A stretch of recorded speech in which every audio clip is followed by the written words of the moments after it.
Real quick before we start the video, I don't have any sponsors or anything, but I do have a clothing brand that I started recently. It's called XDefiant. The theme behind it is kind of shirts that are, there might be kind of a joke involved. It might be kind of funny, but not, obviously like, oh, I paused my game to be here, this really silly, cringe stuff like that. And I also try to use pictures that I've taken either myself or conceptualized myself and hired an artist to work with. Or I do have some phone cases on there too, primarily doing t-shirts and hoodies. So yeah, give it a look if you're interested. It's plxumi.com. Thank you. So we just wrapped up with the XDefiant public server test. We're getting closer finally to the game launching. I've actually been looking forward to this game for a while. I played the beta back in June. Was pleasantly surprised. I had no expectations for this game. I think a lot of people felt the same way. Like when it was first announced, I think it was last year or year before. It was like, oh, a crappy, weird, brightly colored graffiti shooter game. I really wasn't. We didn't really have an idea what they were trying to do with this. But I think Mark Rubin, I believe his name is, he and his team have done a good job establishing a framework for a game that people want to say it's going to be the Call of Duty killer or Call of Duty competition for this year. I feel like that's just the wrong mindset to go about it, because it really is like its own thing at this point. It plays more like a, obviously Mark Rubin worked on Call of Duty in the past, so it plays like an older Call of Duty, a little bit more of the Black Ops side of things, which, good or bad depending on your taste. For me, it's a good thing. I've been kind of like jaded about Call of Duty for a few years now.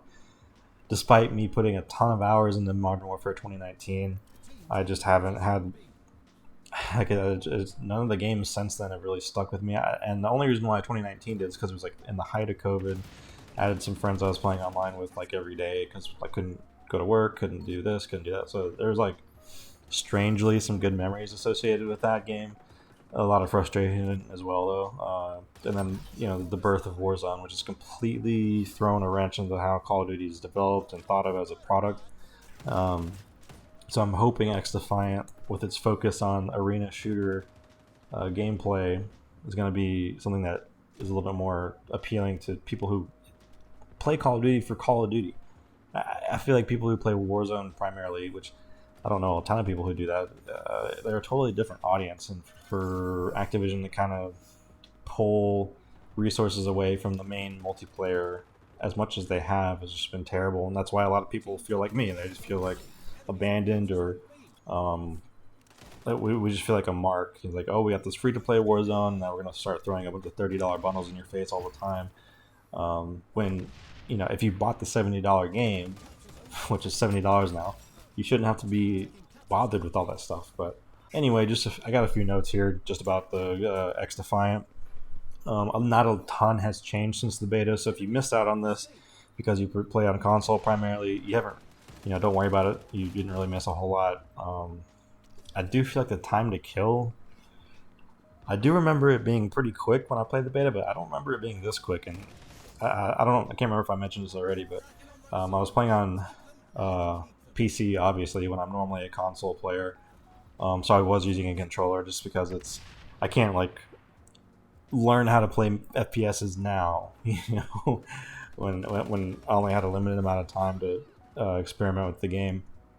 I might try to make the transition once the game actually comes out, but I was playing with an Xbox controller, and I feel like I had a couple games that did okay, but there were no games that did actually really good.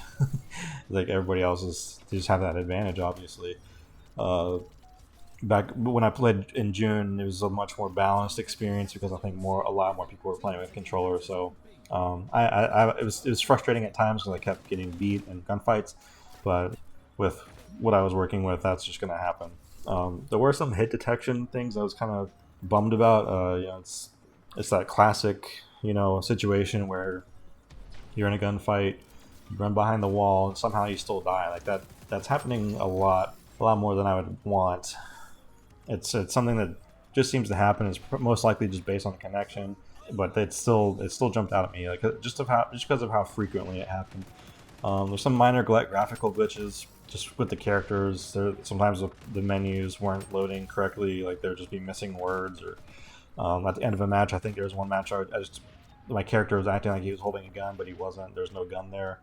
I think that stuff will get ironed out pretty quick. It is strange that we're seeing stuff like that days before launch, but that's something that it's not a huge deal. They can iron it out. And to be fair, Modern Warfare 2 had way worse graphical glitches, and when it came out initially, and they still have them to this day. Some of them are still there. They still haven't fixed it. $70 game. The maps are okay. There's a couple that I really like. Some that are just I'm kind of whatever on. I'm not sure how many maps they're gonna have at launch. I forget. But the ones I've played have been pretty decent. No, not a whole lot of doors. They're kind of more just your typical 3-lane maps with like some kind of centerpiece to run around or run through. It's about what you would expect from a Black Ops era Call of Duty, which is what I want.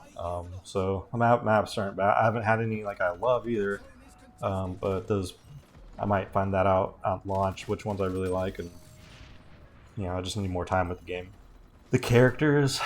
One thing I did while I was playing, one thing I kept doing was like I'd have a teammate run up on me, and because all the characters are the same essentially on both sides, there's no visual difference other than an outline of the team color.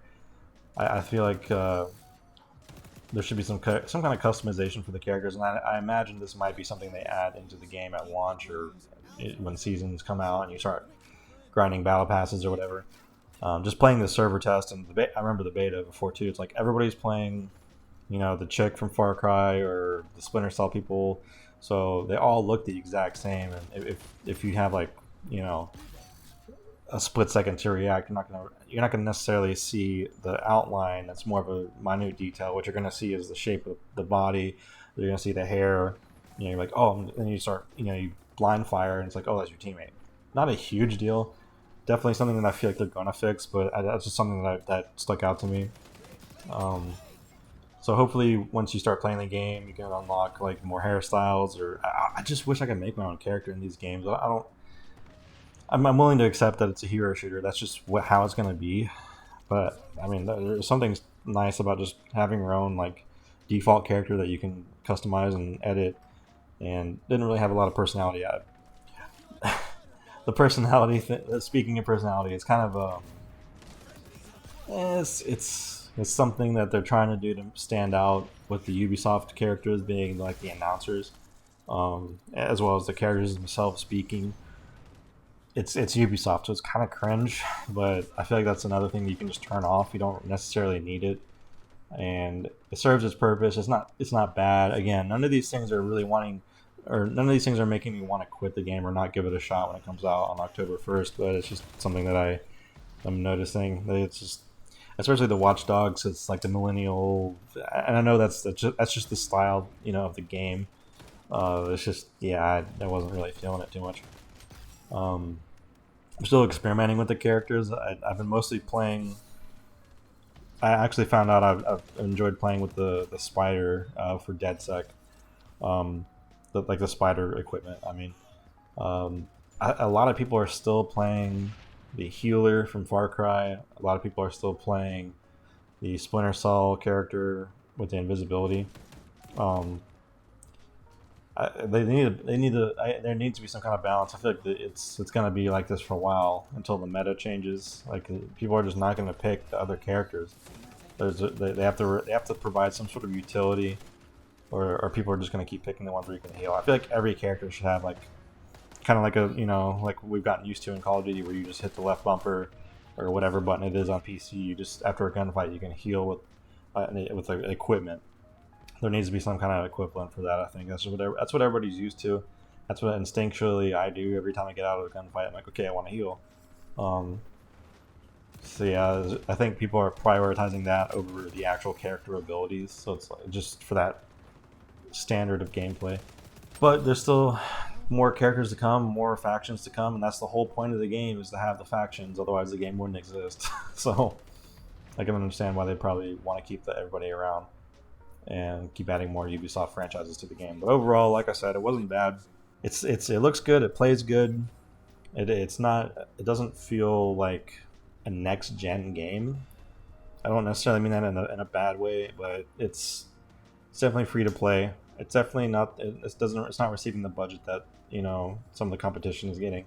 But I think this game, well, it's not going to really aim to destroy Call of Duty or be the Call of Duty killer. I think it's still going to be a solid game. And I think there's going to be a solid fan base that sticks around, especially if they stay consistent with the communication and having, this is the reason why I want this game to succeed. The skill based matchmaking being under control or non-existent in casual matches. I Call of Duty year after year. I try not to buy Call of Duty anymore if I can, but I still end up getting them in some way or the other every year. I'm never like I always feel like, man, if I could just play this game and enjoy it and not have to worry about being put against people who are just always above my skill level, then I'd still be a Call of Duty fan. But yeah, that's pretty much all I got for you. Just had a few observations and just wanted to give my thoughts on the game real quick. I didn't really write a script or anything, so that's why it's a little bit rambly. But let me know in the comments if you're going to play the game on October 1st, and maybe we can run a few rounds. Leave your friend code or friend name, your Ubisoft tag, whatever, however it's going to work. Yeah, and I might hit you up. We can run a few rounds together. Anyway, that'll be it for now. Take it easy.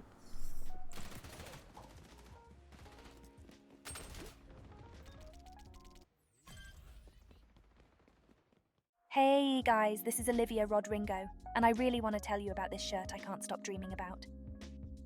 I'm aware that my name sounds kinda like the popular American singer-songwriter and actress Olivia Rodrigo.